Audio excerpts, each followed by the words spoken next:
You can see there Donald J. Trump is speaking to the assembled media. He's been signing some executive orders about the US's education system, but now he's talking about tariffs, those tariffs imposed on the world. Let's take a listen to what the president has got to say. On cars, aluminum and steel.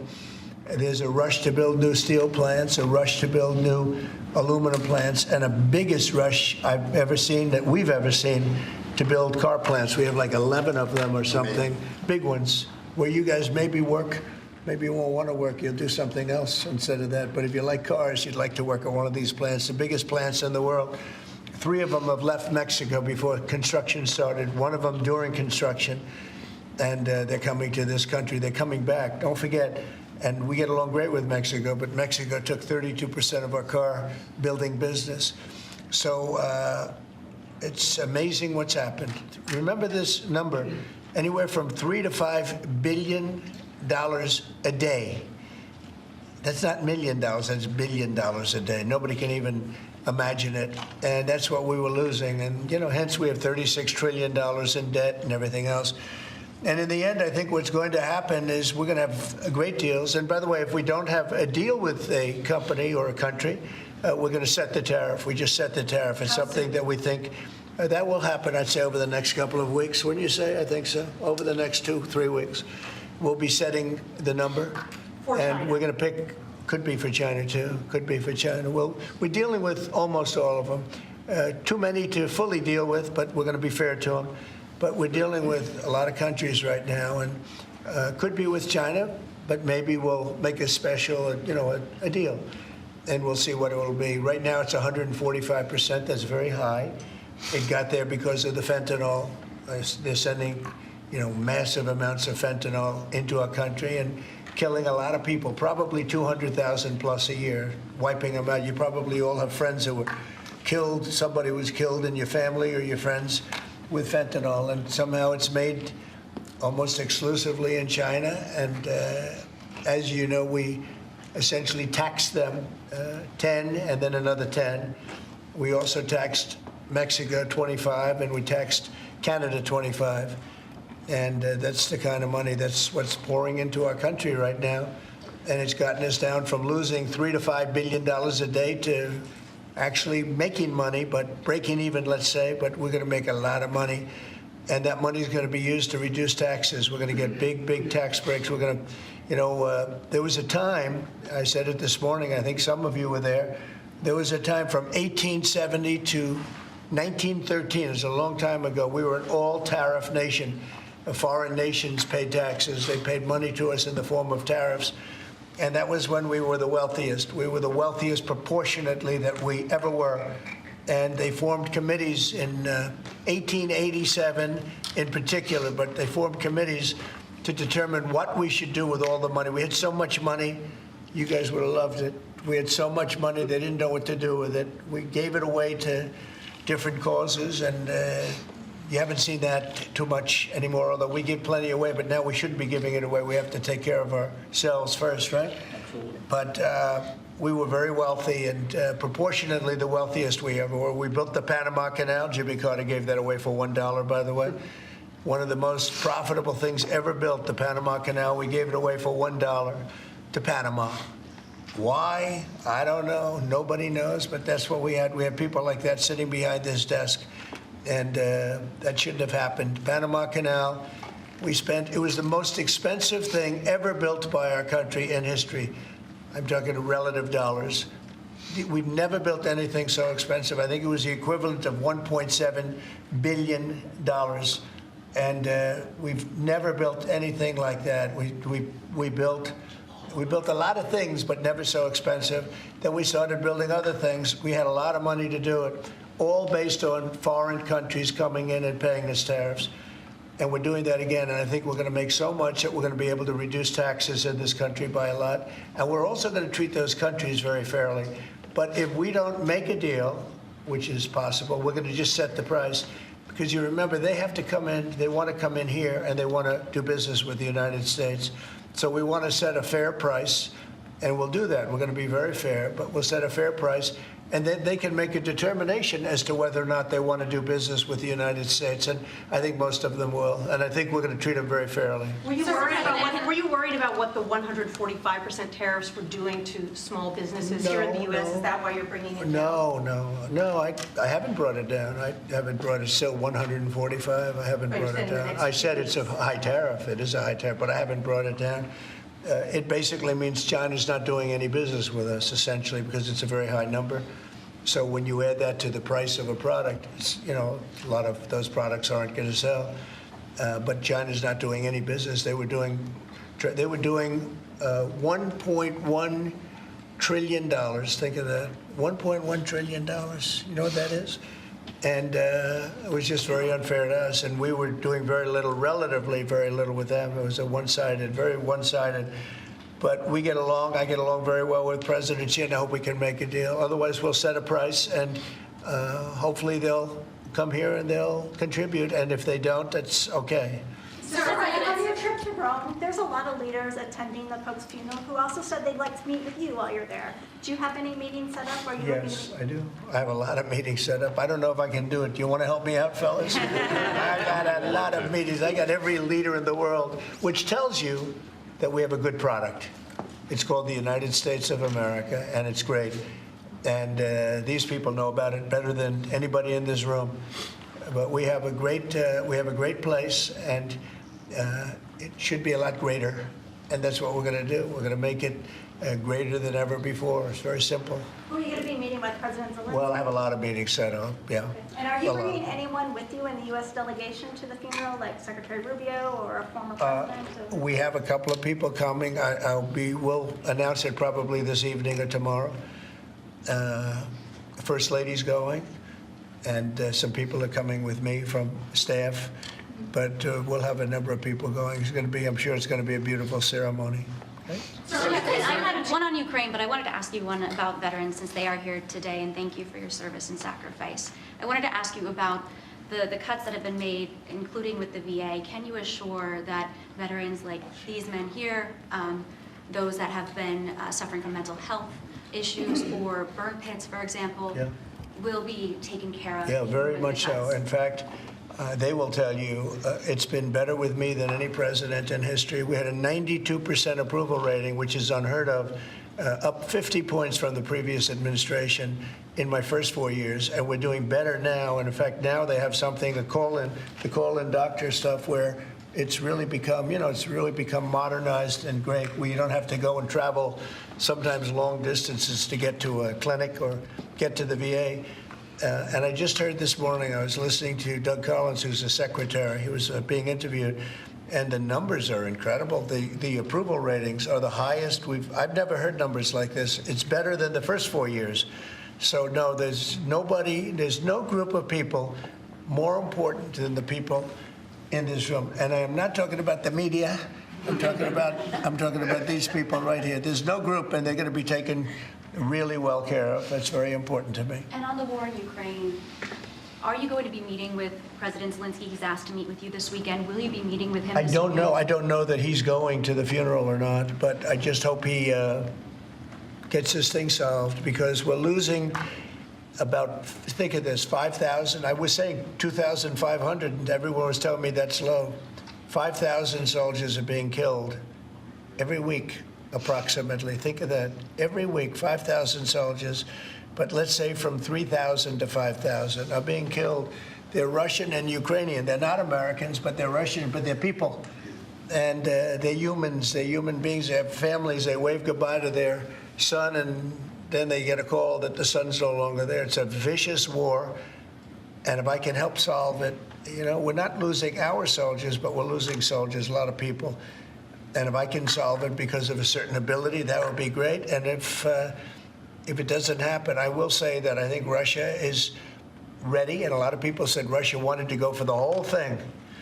And I think we have a deal with Russia. We have to get a deal with Zelensky. And I hope that Zelensky, I thought it might be easier to deal with Zelensky. So far, it's been harder. But that's okay. It's all right. But I think we have a deal with both. I hope they do it, because I'm looking to save. And we spend a lot of money, but this is about a lot of humanity. This is the worst. I get the pictures, the satellite pictures. I've never seen anything like it of the fields after some of these battles. It's horrible that it's going for nothing. We would have never had this problem. You would have never had that war if I were president. I guarantee you that. And for 4 years, you didn't have it. Are you hoping to meet with Vladimir Putin? Are you hoping to meet with Vladimir I will be meeting Putin with in him. Saudi Arabia? It's possible, but most likely not. I think we'll meet with him shortly thereafter, though.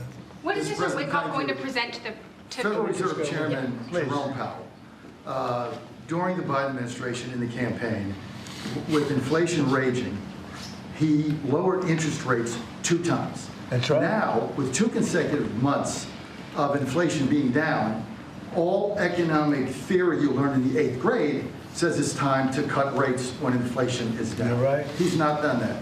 Have you had any direct conversation with him? No, I haven't. I haven't called him. I might call him. I haven't called him, but I believe he's making a mistake by not lowering interest rates. And I think as well as we're doing, we'd do much better. He's keeping rates too high. He historically has been late, except when it came to Biden. He was recommended by a certain person that I'm not particularly happy with, but he will hopefully do the right thing. The right thing is to lower interest rates, so we'll see what happens. I think we're sitting on something that's going to be very good. With all the tariff money starting to come in, our country's going to be doing really well, and hopefully he'll be doing. We don't have inflation. Groceries are down. When I first came in, you people were there. They hit me with the first day that I was president. Somebody started screaming at me that eggs are up. I said, I just got here. And in the first week, they were going crazy. You remember that, Linda? Yes. They were going crazy. They're saying egg prices are too. I said, I'm here for 1 week. Just leave me alone. This is a fake news media. And I said, you know, what can I tell you? But Brooke Rollins, our Secretary of Agriculture, and a group working with her have done an amazing job. And egg prices have gone down 87%. Energy now is down $65 a barrel. They have some energy selling gasoline for less than $2 in a couple of states. In Alabama, a couple of great states, but all over the country, it's way down from what it was 6 months ago, 3 months ago. And that has a lot to do with the war. You know, when Biden allowed energy to skyrocket, it just skyrocketed. It was out of control. Russia made a lot more money because they make their money on energy. And I kept saying, you know, he supposedly wants to end the war, but he lets energy go out of control. Well, I've gotten it. We are drilling like crazy right now, and we have it down to $65 a barrel. It went up to almost $100 a barrel. And at that number, Putin and Russia made a lot of money. So I think one of the reasons, look, I think he has a certain respect for me, but one of the big reasons is oil prices are down. I think this is a good time to get the war settled. Thank you. Thank you for that question. For those of us that live here in the district, you said when you came in, you were going to make Washington, D.C. great again. Right.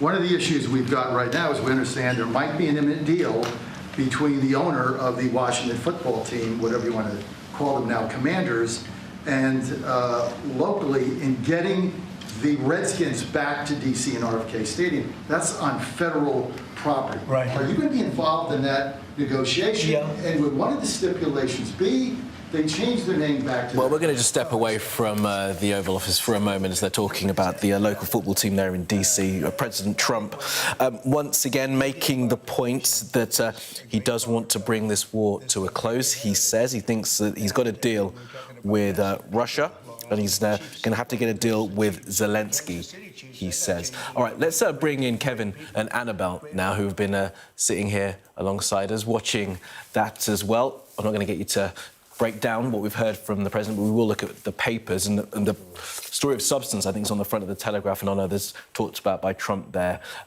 about the end to the war in Ukraine, if it can come about, and what the Ukrainians may well have to do. Anna, why don't you take us through the reporting there on the front of the Telegraph? Yes, sure. Well, I think the backdrop to this, of course, is the peace talks in London breaking down this week. They were due to be held in our capital, but were downgraded after Marco Rubio and Steve Witkoff pulled out, and that then led European ministers to pull out. So it was lower-level officials who were going to have these negotiations. And this came after last week Trump announced announcing that 7-point plan for what he calls peace in Ukraine. I think that word can be disputed, but we sensed, I think, that these delays were because there was dealing going on behind Ukraine's back, that Ukraine was going to be forced into backing down if that's something that Trump was able to push Zelensky into doing. And now we have this post that Donald Trump has made on Truth Social, which is just utterly shameful, some of the things that he said. He said that Zelensky can have peace or he can fight for another 3 years before losing the whole country. He said that the statement that Zelensky has made about Crimea and his unwillingness to cede that territory, which of course was taken by Russia illegally in 2014, will do nothing but prolong the killing field. And I think, a number of questions now follow. The first of which is, this is quite clearly going to become Europe's war. US is evidently, pulling out, and we are going to have to find a way to rearm and to properly support Ukraine, not just so that it can survive, but rather that it can win this conflict. Yep. And of course, the next question also is what happens with Donald Trump and the steps that they will take in the White House. Kevin, what do you make of what you've heard there and what we saw him post on social? I think the two key takeaways there, Trump said it was harder to do a deal with Zelensky than Putin, and Putin has a certain respect for me. Yeah. Because Putin can't believe his luck.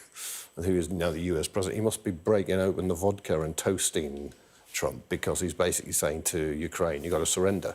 You've got to give up Crimea, which actually was in Russian administration until the 1950s, when it was shifted to Ukraine for administrative reasons, and the old Soviet Union is majority ethnic Russian and speaking, but nevertheless it was internationally part of Ukraine. It's been seized, as Annabelle said, in 2014. You had this war, you had these incursions. It shows you how much difference somebody in the White House can make. Because in Biden, he was often criticised, being slow to give support and weapons, but Ukraine had an ally, and now they've got an antagonist or an enemy in Trump. If you're Zelensky and you're Ukrainian, you must be absolutely fretting. And there is a split between Europe and the USA. Those are the descriptions you use, antagonist or enemy. Oh, enemy. Right? I mean, because the one thing that he hasn't said at any point in all of this is that they're going to renew the aid package, the military aid package, which is the one thing that the Ukrainians need to hear right now.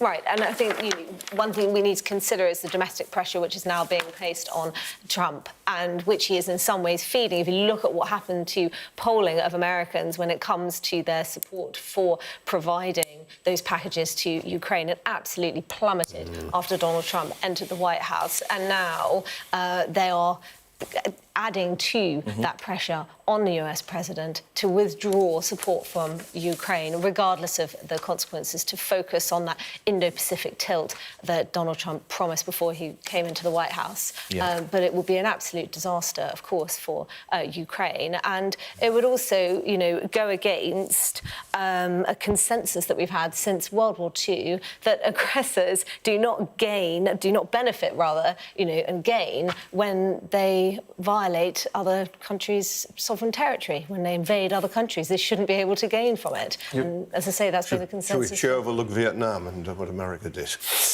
I mean, in that time.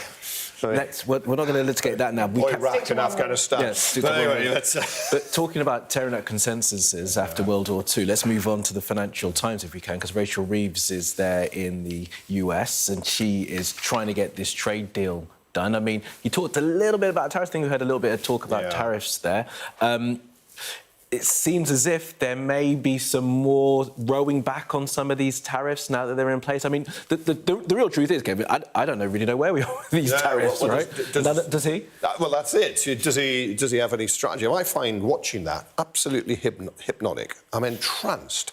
But I would love a fact checker there at the time, because he just goes everywhere. I checked out that Panama Canal being sold for $1. That's not true. No, get away. There we are. Well done. Hundreds of millions it got, right? Of course. Of course, an inconvenient truth for Donald Trump with his world of alternative facts, which tend not to be facts, because Rachel Reeves has gone out initially to be there for the IMF, but it's Scott Bessent, the US Treasury Secretary, and of course desperate for a deal and to get taxes of 25% on British exports of cars and steel reduced, and then there's that 10% across the board. And one of the areas I hadn't realised, I shall admit, to read in the FT and you get into the details, which is quite good, that there is a 10% tax on American cars coming into Britain. Far fewer coming into Britain than ours go into theirs. We export 6.4 billion, according to the FT, worth of cars, where we only import 1.6 billion dollars worth, which, I suppose is about 1.4 billion. So there's a big gap there, although other areas they make up on. And I think that's probably pretty uncontroversial if you do that. The areas will be, if you roll back on things like the digital services tax, you begin to take off safeguards on the internet, you allow in chlorinated meat, because the Americans have a different form of agriculture. Here you try and stop animals being reared with diseases. There they're rather laxer on that, and then they clean the meat in the abattoir. And it's a different way Not my kind of dealing.